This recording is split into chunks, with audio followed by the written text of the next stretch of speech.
Um, Teresa, I want to talk a little bit about the challenges we're all facing with this COVID-19. Just, how our lives have changed and beyond. Right. Even if you have faith, the fear, the concern, not only for yourself but for everybody else. And I tell you, it's really just sort of hit home this week because my husband shared with me about someone he knew who committed suicide. What? And yeah.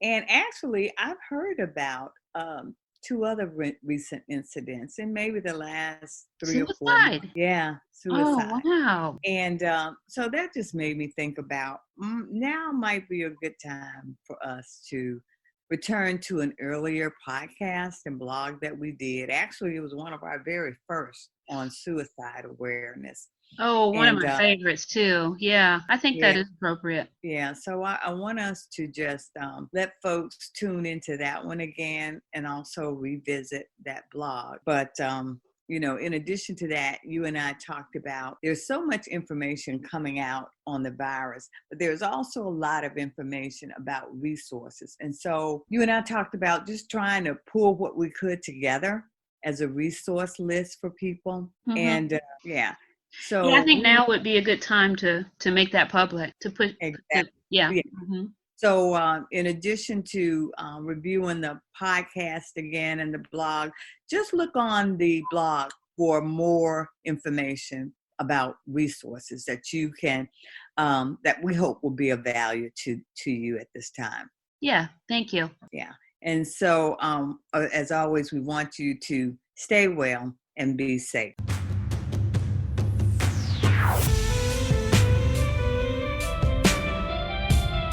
And now back to that earlier podcast. Those of you who know me know that I love to read. From the time I was a little girl, reading has been my favorite thing to do. My mother raised 7 kids alone after my father died, and as you can imagine, she was always busy trying to keep all the balls in the air. No matter how busy she was or how tired when I was young, she always made time to drive me to the library every week. She knew how much I loved to read. Reading was as essential to me as drawing my next breath. Because of this, friends and family know what to give me as gifts. I always get books or gift cards for books. I even have a personal rating system for books. I note on the first page of every book the name of who gave it to me or if I purchased it for myself, and the date it was received or purchased. I then include its rating. My rating system consists of the following specific rating scale. Either I note that it's a gift to myself, which would equal a 1, a precious gift to myself, which would equal a 2, a most precious gift to myself, which would equal a 3, or my highest rating, a most precious gift to myself, indeed, which of course would be a 4. I don't include the actual numbers, just the rating wording. It's National Suicide Prevention Month. Recently, I finished a book, Life After Suicide by Jennifer Ashton, MD. In the book, Dr. Ashton chronicles the suicide of her ex-husband and devoted father to their children, Dr. Rob Ashton.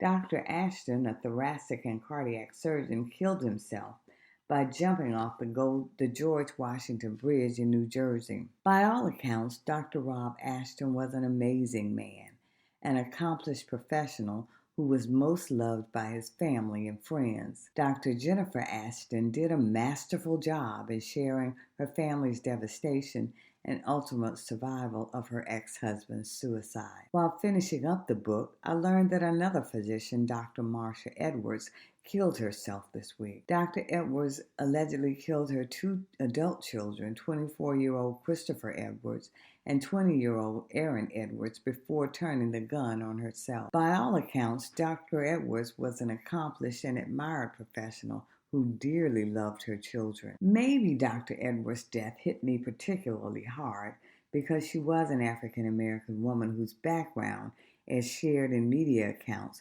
would have made it unlikely that she would commit suicide. However, since I was reading Dr. Ashton's book, I had more information to better process her death. Nearly 800,000 people die by suicide in the world each year, which is roughly one death every 40 seconds.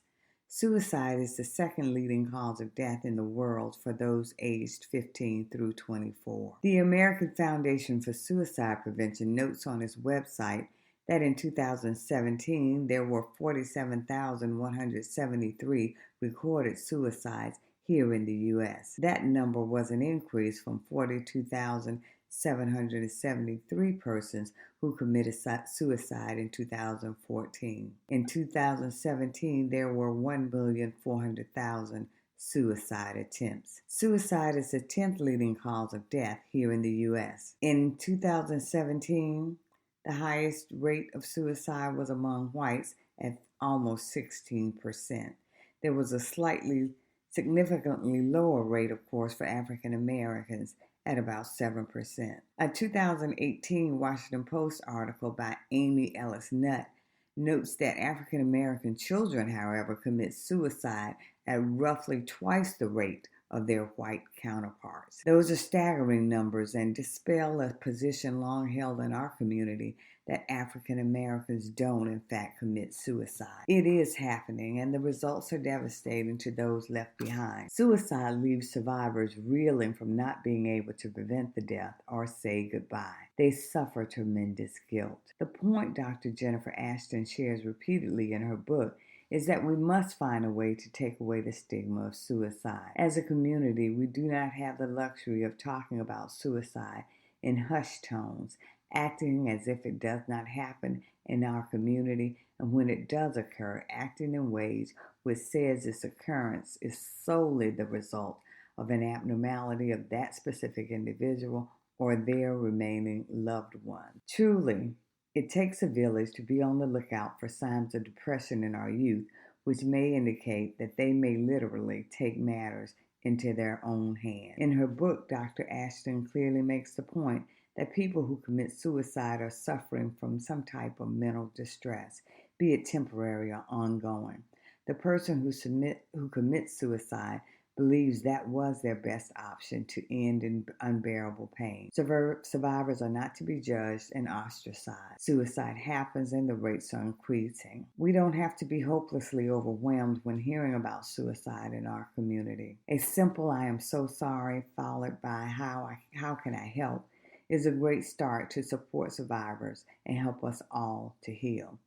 Of course, it is even more important to be proactive.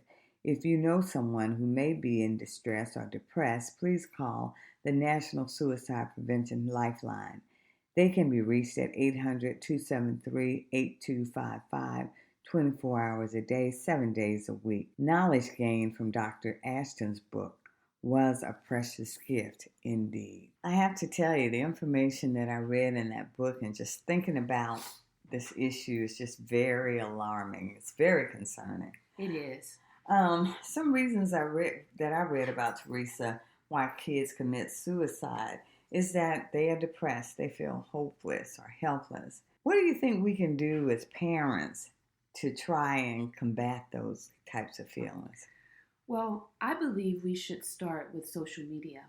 Social media is a very good thing, and I think it can be a very bad thing. I think our kids are exposed to social media too early, and I think that creates isolation within them. And I think even with families and adults I think spend way too much time on social media. People are no longer talking to one another, and I believe that impact has been greatest on families. We don't come together because of social media. We don't come together in a way that we used to before. Our children are allowed to just spend too many hours on social media. They live out their lives there, and many of them don't understand that the posts that they see of someone they think is having a wonderful, healthy life is not the truth. People don't post bad things. They only post the good things. And this is... I thought all that was real. No. It really would be great if it were. Yeah. But people don't post bad things. Yeah. Typically, I do understand that I'm learning social media, but I do understand that I have a few family members who put it all out there, Mm-hmm. but I don't go read it. Yeah. So I understand from other family members that they do. But anyway, it's unfortunate because, you know, people do only post the good. But what I would advise parents to do is to just be intentional. Be intentional when it comes to spending time with your children and your family. Make sure that there are no phones at the dinner table. Get back to the dinner table, you know, and having that family time, checking in with one another just to see how you're doing and understand and know one another. Know what's happening in each other's lives. I can tell you, with my family, there have been countless weeks. When I come home on Friday, after a long week, all I want to do is to just kick my shoes off and relax. But no, we had to do either movie night or game night, and in the long run, it turned out to be quite a good thing for us. And I would recommend that folks do get back to that, get back to the old times.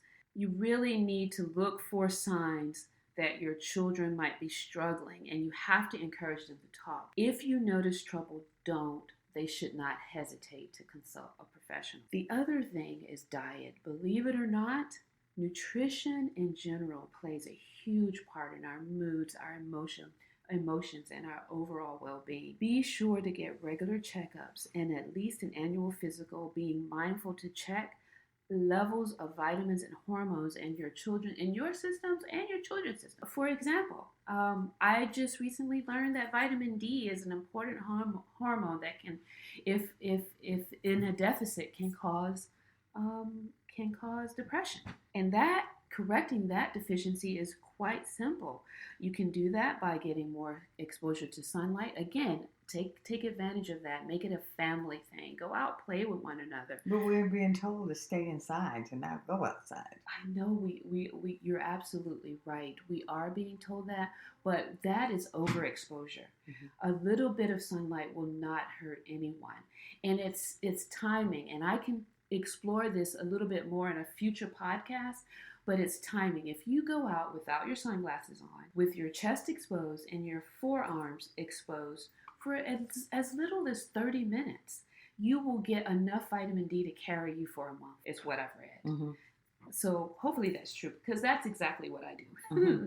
There are other things that you can do by including salmon, tuna, and mushrooms, and even cod liver oil in your diet. Mm-hmm. Yeah, simple things. Okay, that's really great information. And the part about social media and isolation is so true. When my son was about 12, he'd been asking for a TV in his room. And he asked for a while, and finally we gave him one. Now, looking back, I believe for us that was a big mistake, because he was an only child. And so he began to spend a lot of time in his room independently. And the truth be told, I wasn't like you, the parent who wanted to do the game nights and all of that. I was really glad for that break, because life was busy, and anything that gave me a bit of a chance to breathe and parent less, I was all for that. But like I said, as I look back now, I realized that impacted our bonding even more as a family. And as a result of that, it made it very challenging for us to help ferret him through those difficult teenage years. Mm-hmm. So what I would offer as a parent is that to actively work to stay engaged and to stay connected. That's so critical to keeping the lines of communication open and keeping your eyes and ears open to notice the following signs of depression, which were noted on the Mayo Clinic's website. And those signs are as follows: feelings of sadness, irritability or angry outbursts, loss of interest in most normal activities, sleep disturbances, tiredness, lack of energy, reduced appetite and weight loss, or increased food cravings and weight gain, anxiety, agitation or restlessness, feelings of unworthiness or guilt, trouble thinking or concentrating, frequent thoughts of death or suicidal thoughts, and unexplained physical problems such as back pain or headaches. So hopefully some of the information we've shared today has been helpful for our listeners. So we want to end by thanking you for joining us today and to encourage you to please visit our website at www.earringsoff.com to share your thoughts on this important episode and talk to us about this topic. Also, please remember the National Suicide Prevention Lifeline as a resource. They can be reached at 800 273 8255, 24 hours a day, 7 days a week. Lastly, let's all work together to remove the stigma and be proactive to prevent suicide. Let's commit to doing better. Have a great day, and again, thank you for joining us at Earrings Off.